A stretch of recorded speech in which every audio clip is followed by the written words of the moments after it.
Hi, I'm Dr. Gemma, and welcome back to Cognitive, the Knitting Psychology podcast. Cheerfully and somewhat irregularly in business since 2008. Segments today may include what's on my hooks, needles, and spindles, a strategy, something I really like, put a lid on it, oh shoot, and blather.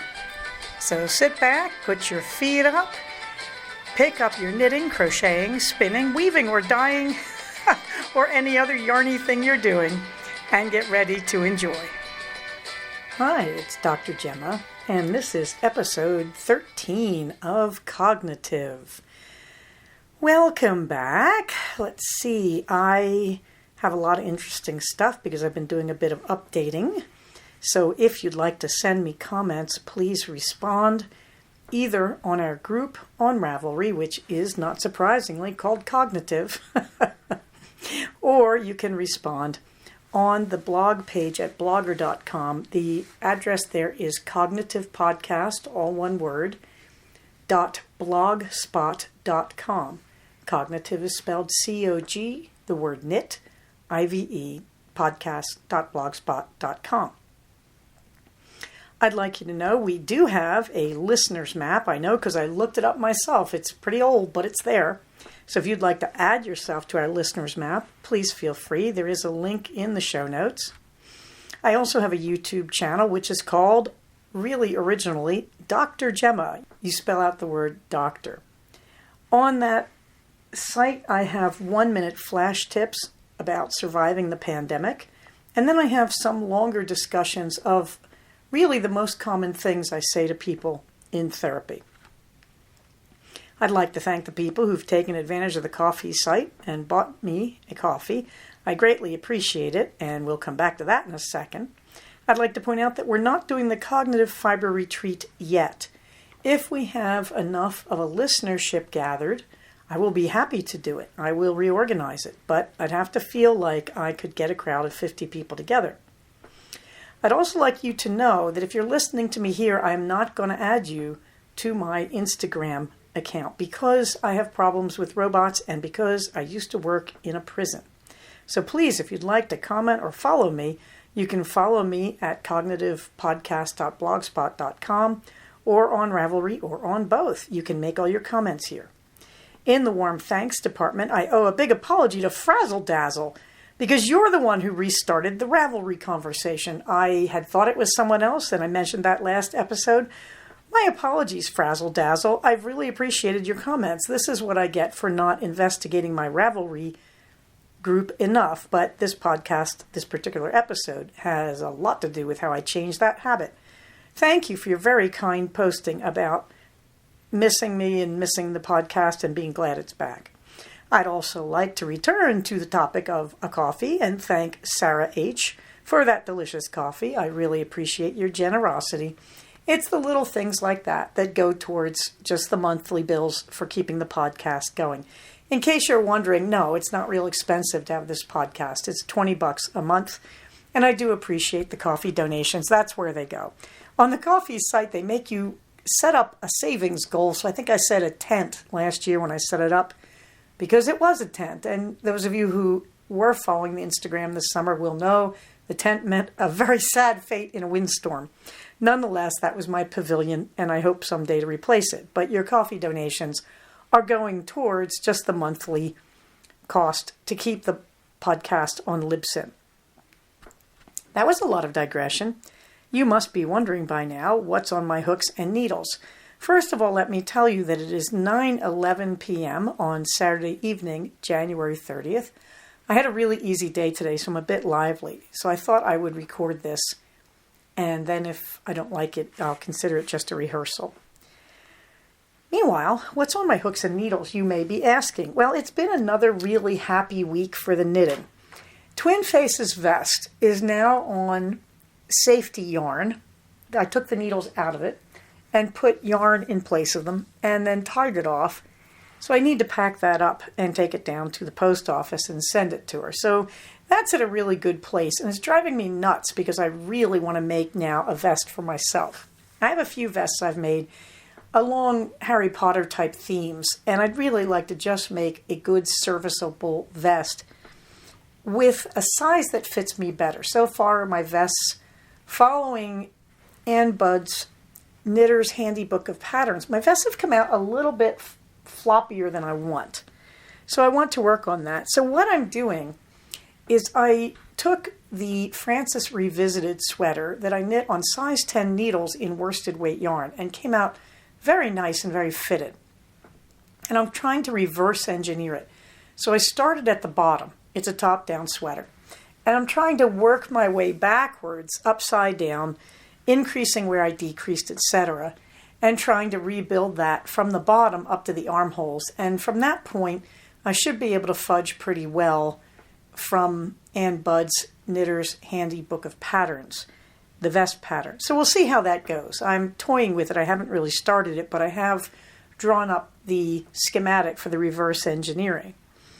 In the meantime, the 2020 socks, the Yule socks, I'm on the second sock, and I'm just 2 or 3 rows from the toe decreases. Very happy. From there, I will go on to the heels. Usually, I put in high contrast heels, but I think I'm enjoying this one so much, I may just put in the same yarn to make the heel. I do an afterthought heel.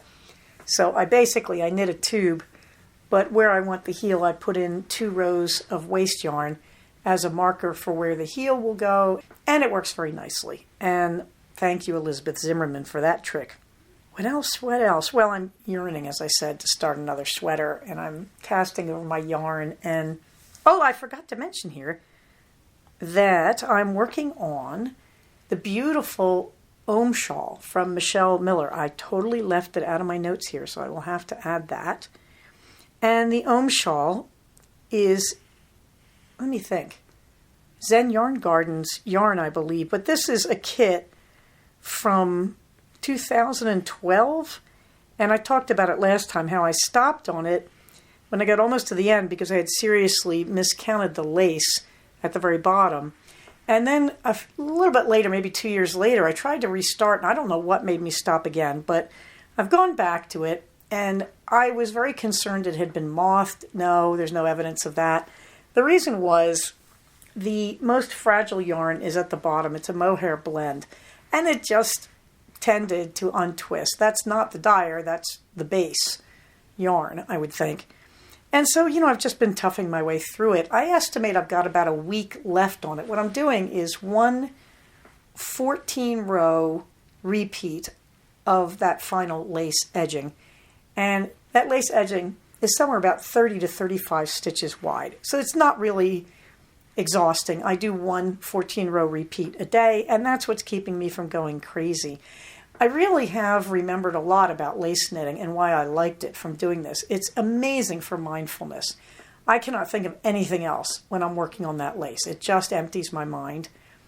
The other thing I've learned, Michelle, the designer, fickle knitter, Michelle Miller, kindly provided a chart as well as written out instructions. I always used to use the charts.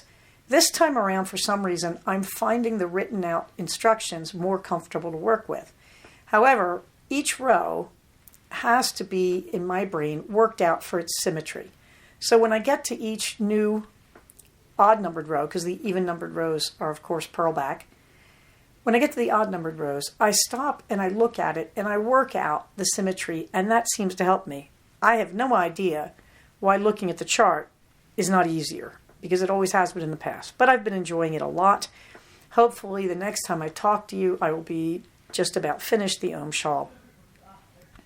Now, I've also been talking about how do you afford more expensive yarns when you want to make a sweater and you want to buy from an indie dyer, because I'm always in this place of feeling bad for the people who can't afford yarn, but also feeling bad for the indie dyers who I don't want to be driven out of business by the current pandemic and the economic problems that are killing small businesses.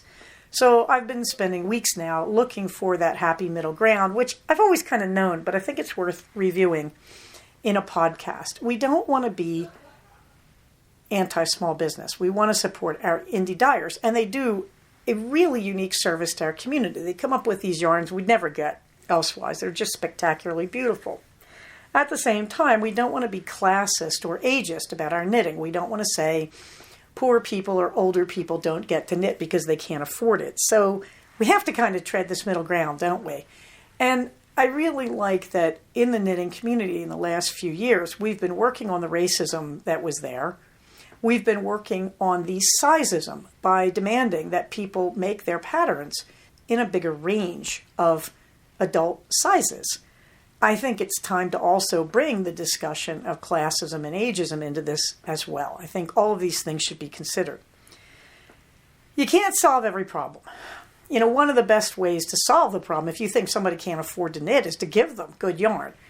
And I'd like to keep that in the discussion. You can take the yarns you look at and say, I only have one skein of this. I was going to make a whole sweater, but I could just give this skein to a friend, or I could give them the materials for a vest or a sweater. Yes, in other words, I'm saying you can donate. And you should consider, by the way, skilled nursing facilities and geriatric facilities as a good recipient of yarn that you're not going to use. Trust me, I worked in one nonstop for months. They really appreciate it. And it's a very, very welcome donation. And also, if you decide to go over and volunteer and give of your time to teach, that's wonderful too. In the meantime, I'm talking about how do you save to make a sweater out of these really gorgeous yarns. And I've already talked about putting aside $4 or $5 here and there and buying gift cards. And I've already talked about buying a single skein and using it just to make a cowl or just something that you wear with something more plain or less expensive. And of course, I was missing the obvious. You can just put a special skein into a sweater with plainer or less expensive yarn. There are some really good sweaters that just use a special skein as a highlight. I'll put the link in the show note. One was pointed out to me, and that's the porthole sweater. My friend Carla, alias Quandum Quadrat, I believe, on Ravelry, made a magnificent porthole sweater, and I admired it, and she showed me the pattern. I have that on my queue, so that should be coming up. But the porthole is basically a solid color, but around the neck there's a yoke in a contrast pattern. And I think in the original they use a gradient for the yoke. I have a plain brown yarn set aside for mine, and then I have a special skein of Malabrigo Rios. I want to say it's in Potion.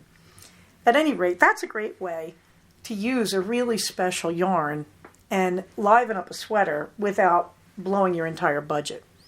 So also I'd recommend any kind of yoke sweater that you find on Ravelry. You can get some very simple yokes, get a really beautiful gradient from a hand dyer, and use that to make the Fair Isle pattern in the yoke. That you don't have to, in other words, use 3 or 4 colors against the main color. You can use the main color, and then the Fair Isle pattern can be in a gradient. So it will gradually change color as you work your way down the yoke, assuming you're doing a top-down sweater here. So this is another way that you can use a really beautiful indie dyer's yarn in a sweater that otherwise doesn't have a very high-priced yarn base. And it really will liven up a more plain sweater. So go crazy, kids. Currently, I am wearing, as I talk to you, right now I'm wearing socks that are from Rock and String yarn. I don't remember who the heel is by if you look at the picture in the show notes, but they're a beautiful stripe from Rock and String. And I'm wearing one of my homemade dresses that I made somewhere between 1991 and 1996. I always say circa 1993, I think. Never forget that when you make a homemade dress, it's going to last forever. It's wonderful. I used to have a lot of cotton dresses that I made with high waists that were rather large-waisted. Intentionally, that was the style at the time. Those simply died of old age. The cotton just wore out. I wore them as sundresses in the summer. And frankly, I'm looking forward to finding some good calicos and making more of them because they still fit me and they look great. But the ones that have lasted have been made out of a fine whale corduroy. That is corduroy with a tiny rib, not a big rib. These babies wear like iron. There are a lot of boutique designers who are making the style of dress that you will see in the picture in my show notes, which is a drop-waisted dress with a rather large waist, which I used to clip at the back when I was younger and smaller. Now I'm about 30 pounds bigger than when I made this dress, just with age, really. And it fits really, really well. But anyway, you can make these dresses, and they have a fairly fitted bodice, a dropped waist that is rather generous, and they're incredibly comfortable to wear. I believe my original pattern is no longer made, and it was from Simplicity, I can tell you that. And it was recommending cotton and heavy cotton, and I looked at it and said, why not fine rib corduroy? And those worked great. So remember, if you're going to make yourself a few dresses like this, if you use really good materials and you take your time and really do the job carefully, these things, well, the dress I'm wearing right now is probably about 28 years old, and it looks great, if I do say so myself. Okay, not much else is going on there in the yarny world. Let's go down to the strategy. We were working on distress tolerance using the acronym ACCEPTS, ACCEPTS. And we did the A, which is activity. Do an activity that distracts you. And that's the theme song here. ACCEPTS is about self-distraction to help you when you're distressed, because that is the single most common strategy used by humans. When we're upset, we try to distract ourselves. Turns out that's a darn good idea. So the A was for do an activity. The first C was for contribute. Do something for someone else. The second C is for compare. And again, you have to be careful who you say this to. I'm very careful when I describe this to my patients, because when you say compare, what you're really saying is, oh, this could be so much worse. I mean, I may be upset, but really this could be so much worse than it is. And how does that sound in the real world? Well, on days where I feel like, I have so many patients, everybody's depressed, I'm really tired, I want a vacation, blah, blah, blah. What I think about is, you know what? I'm darned lucky to have a job. That it may get a little bit tiresome to deal with all the depression that has gone with 10 months of pandemic. You know what's even more tiresome? Not even having the job, struggling to make ends meet and feed your family. Now there's a compare right there. This could be so much worse. This also has hidden in it a different strategy, which I'll get to in a few weeks, which is encourage. That what I'm really saying is, look, I got this. I mean, yeah, this is tough sometimes, but you know what? I got this. I'm really lucky to have this job, and I got this, and it's going well, and I can handle this. Okay, so there's a flip side. Compare is, hey, look, this may seem hard, but it could be a lot worse. I'm really lucky. And the flip side is, yeah, I got this. I am lucky. I've done the right thing to put myself in the right place to survive the pandemic. I've done a good job. I got this. I can handle it. So C is for compare. Remember, things may look bad, but they can be a lot worse. The other thing to look at when you're comparing is not situational, but temporal. So when I say, oh, this could be so much worse, what if I didn't have a job? I'm comparing situations. But you can also compare it in time. One of the most interesting things patients discover in therapy is they come in and they tell you all their problems. And sometimes you work with them long enough that you can say, do you remember last month this time?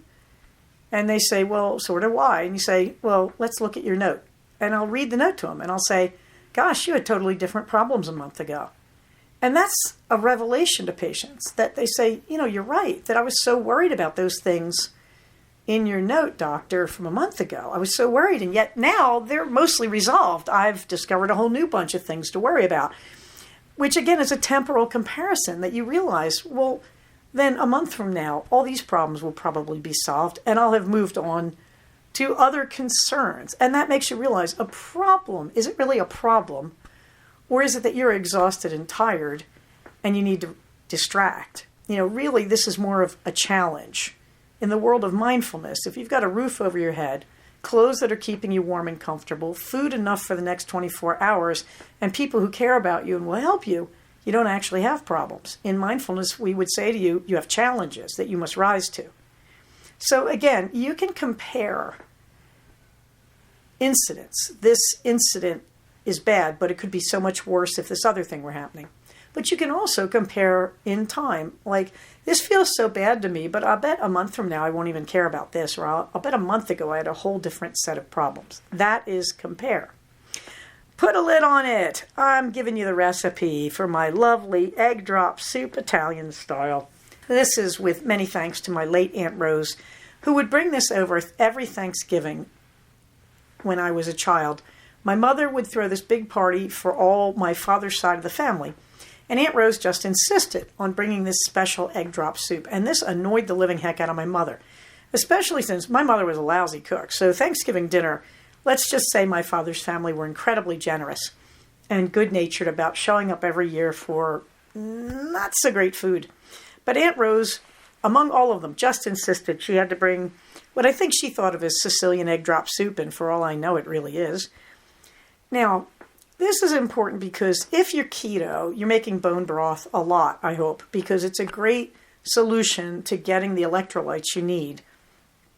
Because when you stop eating processed and packaged foods, you get a lot less salt and electrolyte, because that's Americans' primary source of electrolytes is packaged processed garbage. So you have to make that up. So I got really good at this with keto. And I'm going to tell you, you really want to start with a really good bone broth. Now, over the holidays, both Thanksgiving and Christmas and New Year's, we were buying grass-fed, poison-free, healthy raised chicken and ham. And it cost a fortune. And I have to tell you, I wasn't throwing those bones out. They made the best broth I have ever had. And you begin to realize this is what all the organic stuff is about, is that it's got to be healthier because there's so much more flavor. So every time we get an organic bird or an organic ham, into the Instant Pot it goes with as much water as will fit. You don't even have to spice it because you already did that when you cooked it. So you want to use a fresh broth in this, and the best is absolutely homemade. And then I will either mince broccoli or I'll tear up spinach. And you can lightly steam these, or I'll just throw them in and let them cook as it's heating up. So you put that all in together, let it heat up, and hopefully the veg will soften up a bit. And then I will take 2 eggs, scramble them in a bowl, and pour them in when this has been cooking for about 2 or 3 minutes at a really high rolling boil, because you want the egg to scramble fast. You pour the egg in, and then you stir it again with a fork as you're pouring it in, and that will make the egg scramble really well in the soup. Okay, so you really want to let this boil again to make sure all the egg is scrambled. Then you put it in a bowl and you coat it in grated Parmesan cheese. Well, that's good. But the other thing is, if you're trying to lose weight, if you're doing a keto diet, or even if you're just trying to lose weight, this is an excellent diet lunch. You can throw anything into that bowl you want. You can have leftover veggies from the dinner from the night before that didn't get eaten, or you can just cut them in fresh, whatever you want. You can put any vegetables in there you want. Carrots, you're probably going to cook them a little bit in advance. But I've had everything: zucchini, spinach, broccoli, cauliflower, leftovers from the previous night. It goes really, really well. It's a lovely, lovely quick lunch for a cold afternoon as we've been having. Yeah, if you're going to put ramen or pasta in it, that's your business. Okay, moving on to oh shoot. Well, exercise, not so much, but it's a good place to mention. Since it's that cold time of year, we crave the foods that make us gain weight because our bodies naturally want to put on a fat layer. However, many of us, yours truly included, already feel we have enough of a fat layer. So I'd want to point out something here that you should know. How do we actually make fat? Well, to make fat in your body, believe it or not, you have to stimulate insulin. And the fastest way to do it is to eat carbohydrate. When you reach a certain threshold of carbohydrate, you will have stimulated so much insulin that your body will say, hey, look at all this extra carb. Let's not digest it. Let's just store it. And it will transform it into fat and store it on your body. What does this mean? What is the takeaway here? If you don't want to gain weight, don't stimulate insulin. What stimulates insulin? Carbohydrate, wildly, rice, potatoes, pasta, beans, starchy vegetables, in other words, vegetables that grow in the ground like carrots and beets. What does not stimulate insulin? Well, protein will stimulate it a little bit, but nowhere near the amount that carbohydrate stimulates it. And the very best thing to avoid stimulating insulin, eat healthy fat. So avocados, fatty meat, those are the things, I'm trying to think of other healthy fats, eggs, those are the things that you can eat. They will fill you up, and yet you will not stimulate insulin, so you won't be gaining weight. Just food for thought there. In the meantime, something I really like, solar-powered twinkly lights. If you look in the show notes, you can see ours on the edge of our front porch. They're also on that white fence, but you can't see them turned on yet because it's only sunset, and that was such a gorgeous sunset with the twinkly lights. I had to take a picture and show it to you. These things are great. The link is in the show notes for them. These are so good. You spend about, I think it's $26, and you get 2 long strands of them. I want to say they're about 30 feet long. And all these is solar powered. So you put them anywhere you want. And at the very end, there's a solar power charger, little tiny square of plastic with a solar power charger on it. And it has a stake, and you just stake it into the ground. And these are the world's cheapest Christmas lights, and you can keep them up all year round. You can put them in your house as long as you make sure the solar charger is facing out a window that gets sunlight. We are so happy with these. My son wanted Christmas lights, and at the same time, my husband wanted to repaint the porch, which hasn't happened yet, I'm just saying. But anyway, I found these online and said, oh my gosh, these are adorable. And we put them up on the porch, and they're just a casual thing to decorate before Christmas, and they're easy to take down for, whenever the porch does get painted. Okie dokie. So let's move on to the blather. Well, first of all, I wanted to thank everybody for listening, as I always do. And it's especially meaningful to me because I'm returning after several years off. I think it was about 3 years. So I had to get a lot of my skills back. I was thinking about this after that one person wrote to me and said, talk slower. And I said, not likely to happen in this lifetime. But it did remind me that I did lose some of my podcasting skills, some of my know-how. And so it's been interesting over the last 13 weeks trying to get all the skills back, actually more like 15 weeks. And on top of that, even when I have the skills back, I'm pretty considerably stressed right now. It's not easy to be a mental health clinician in a pandemic with major economic disaster and a far too exciting election episode recently behind us. It's been a tough few weeks. In fact, I'd have to say it's probably the toughest part of my career.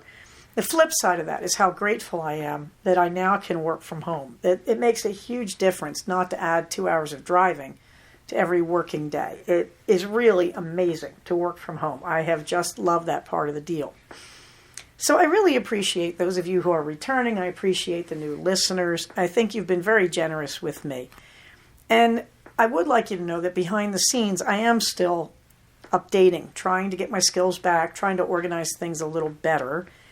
Of that, recently, thanks to Frazzle Dazzle and DNA Price, I went back to the Ravelry group, and I know Ravelry is not good to look at for many of us now, and I regret that. But I went back and figured out how to post the show notes on the Ravelry group so it can start up there for people who would like to talk to each other there. And you can also go to the Blogspot page, cognitivepodcast.blogspot.com, and you can respond there and converse there if the Ravelry page is too hard on you. Okay? But I did go back and post the last few episodes on Ravelry. That is, I posted the show notes. You can listen in various places. I'm on Libsyn. That's where I load the feed. And Libsyn has more destinations than it used to have. So today I added Amazon and Audible, I believe. And it seemed really easy to do compared to the original instructions I was given for Audible. So I'm going to look that up and follow through, see if that's working. But I tried Spotify, and they gave me a cryptic message about my artwork. So I do have to try to figure that one out. But I am trying to add more listening destinations. In the meantime, I went into Ravelry, and on the cognitive groups page, I have several different pages attached to it, and they are the strategies. And I realized I had stopped with the strategies at about episode 112. So I spent some time going back through the files and trying to find strategies from the previous episode. So each strategies page is about 50 strategies. So the first page is episodes 1 through 50, which is good because those episodes are lost to us. And then there's a page, 51 through 100. And I've been working on 101 to 150. At the same time, I started a spare page for the new episodes. So I'm going to try and bring those up to date as best I can. I also would like to point out we have a thread that is introductions. So please feel free to go over to the Ravelry group and introduce yourself. And if you're a returning listener, feel free to reintroduce yourself. It's really nice to know you all and to read your introductions and find out about you. You're hearing all about me. It's really nice for me to get that in the other direction. Okay, meanwhile, power outages left and right. And I have to hand it to the beloved spouse. We've been missing them narrowly, but we finally had one. So there I was yesterday working away, and I had a full load of clients to see. And round about 2 o'clock, there was this kind of burp, and the Wi-Fi went out, and I couldn't figure that out, and I didn't realize the power had just gone off. So I have a hotspot, which is battery powered, so I turned that on and got everything back up and running. And what I didn't notice was my desktop computer has a battery power as well, so it's just switched to its battery. And all my computers switched to their batteries kind of quietly. I'm using Apple tablets, in fact, and so they already were on battery. So, to be honest, I didn't even notice this. The lights weren't on in the house yet. It wasn't late. The house was nice and warm. I just didn't notice our power had shorted out. But my husband did. And lo and behold, I'm sitting there and I suddenly hear the heater turn on. And I'm thinking, I wonder what that's about. I hadn't thought the house was cold. What it was about was my husband manned up, went outside with our son, and he turned on our generator, Gimli. And he just made it work. He went step by step, very carefully, through the procedure that we have the instructions pasted onto our circuit breaker board. And he went through it really carefully. And he did it so effectively and so quietly, I didn't even know.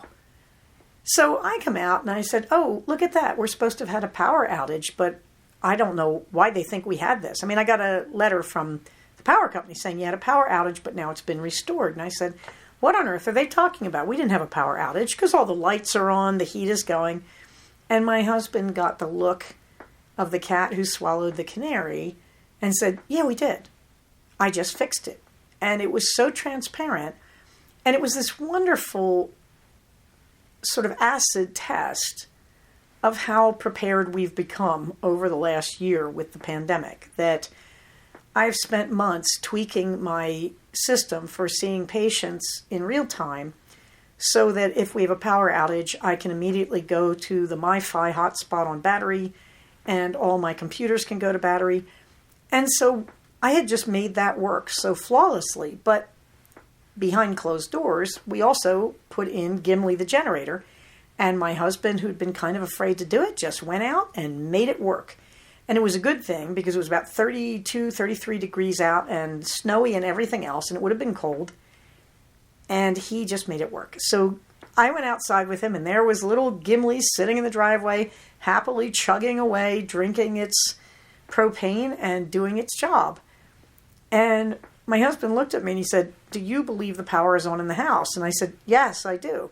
So he turned off Gimli, and I watched as he and my son went step by step in reverse, taking it apart. And we covered up little Gimli, and we wheeled him into the garage and went in the house, and the lights were on. So the generator is a great success. I might also mention in terms of changes I've made to the podcast, you notice I'm going past 30 minutes. Because I was listening once more to the Knitmores and to the two Knit Lit Chicks, which are absolutely my two favorite podcasts. And it's very hard for me to make the time to listen to podcasts. I don't mean to sound obnoxiously busy, but it's a farm in the winter with power outages in the middle of a pandemic, and I'm working full time, and our son is at home, and my husband is leading him through his classes every day to make sure he stays on the mark. We're kind of busy people, not to mention cleaning, animals, and maintenance. So my time is a little bit at a premium, but the house is a lot cleaner than it's ever been. And I finally realized I should be listening to podcasting, and I really needed to get my skills back, and I wanted to listen to my two favorite podcasts. I'm looking at other podcast kids, because I know there's a lot of other good ones that have started since I stopped. But in the meantime, I listened to these two. They both go on longer than half an hour. And I finally found myself saying, why don't I just expand my storage space on Libsyn and go longer than a half hour? Because I am rushing and babbling to get through everything in 30 minutes. That's probably an indicator I should go to more than that. So congratulations, kids. We're longer than 30 minutes. If I'm too long, hey, turn me off. It's okay. I understand that, sometimes you only need 30 minutes of my wonderful voice and my good humor and my whinging. Anyway, so we're going to longer than the 30-minute mark. It's not a realistic length of time for the stuff I'm trying to get into this podcast. So here is a brief do-over. I have just deleted a long, whingy section of how I then had a problem with Knitpicks over a tool that I tried to order from them and that they got wrong. Here's the short message. Knitpicks for yarn? Maybe in some situations. Knitpicks for tools? You gotta be kidding.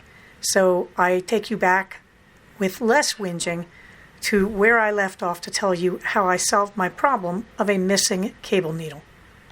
I went to Amazon, and the link is in the show note, and so is the picture. For $10, I got this kit that includes a tape measure, a carrying case for all the things I'm about to describe, 4 different size curved cable needles, 3 different size straight cable needles that just have like the little bend in the middle, 2 giant-sized stitch holders, a 2-ended tiny crochet hook.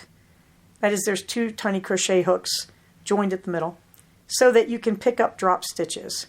Let me see, 2, 4, 6, 8, 10, 11 embroidery and carpet needles. Now these I tossed because I prefer mine to have bent ends and to be made of metal. These are made of plastic, but still.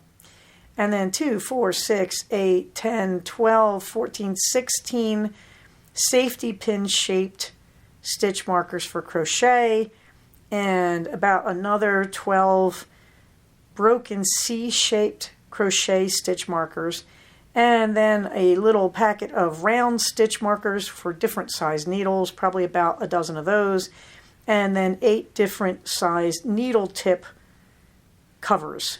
And so I got all this for $10. I'm really happy. I prefer to go to a good tool provider like Mimi's Needle Basket or Webs. I don't know what possessed me going to Knitpicks to get a cable needle. I obviously was not fully awake. But if you want to buy a $10 packet of little knitting and crocheting doodads in cheap plastic, I got your link. It's under the words cable needle on the show notes. Finally, there is a picture of Minerva. And the picture of Minerva, she's on my chair, and she's in her position that states, I own this. When Minerva wishes to show possession, she will lean her paws off the edge of something so they're hanging in midair. I notice in the chair picture we've got a 2-paw salute, that she's on the edge of the arm, and she's got both forelegs stuck well into space. What you don't see is I took this picture and then I tried to sit in the chair and she kind of gently gnawed on me. She's over the hard biting. So we're still in that good-natured battle for my study, but it's really nice to sit at home with a big cat in your lap while you talk to patients. And sometimes it's a great way to break the tension when a patient is stressed, to have this cat just walk across your lap on the patient's screen. Finally, if you really want to look, there's a beautiful picture of a snowstorm happening this past weekend. It's very hard to see the snow in this, but it's falling, but you can see our lovely cloudy gray skies. I don't know, I just wanted to send you guys a lot of pictures this weekend. So there we are. That's the happy episode 13. I'm glad to still be with you. I deeply appreciate that you've been listening through all this as I have tried to get my legs back under me, as the Brits say, and relearn how to podcast. It's been a fun journey so far. I'm sort of stunned that we're at episode 13. I can't figure out where all the time went. It just doesn't seem realistic that I started this in like November, but I guess I did. Wow. This is really great. I'm enjoying doing it again, so I hope you'll stick with me. Thanks so much for listening.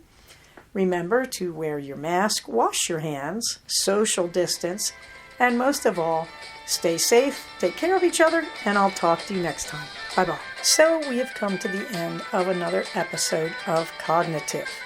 Please do not use this podcast to diagnose yourself.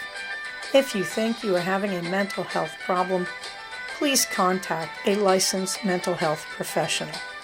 Show notes for these episodes can be found at cognitivepodcast, all one word, .blogspot.com. Episodes can be found at iTunes under the name Cognitive Podcast, but also can be found posted next to the show notes on the Blogspot page. Thank you so much for listening. Everybody, stay safe, take care of each other, and I'll talk to you soon. Bye-bye.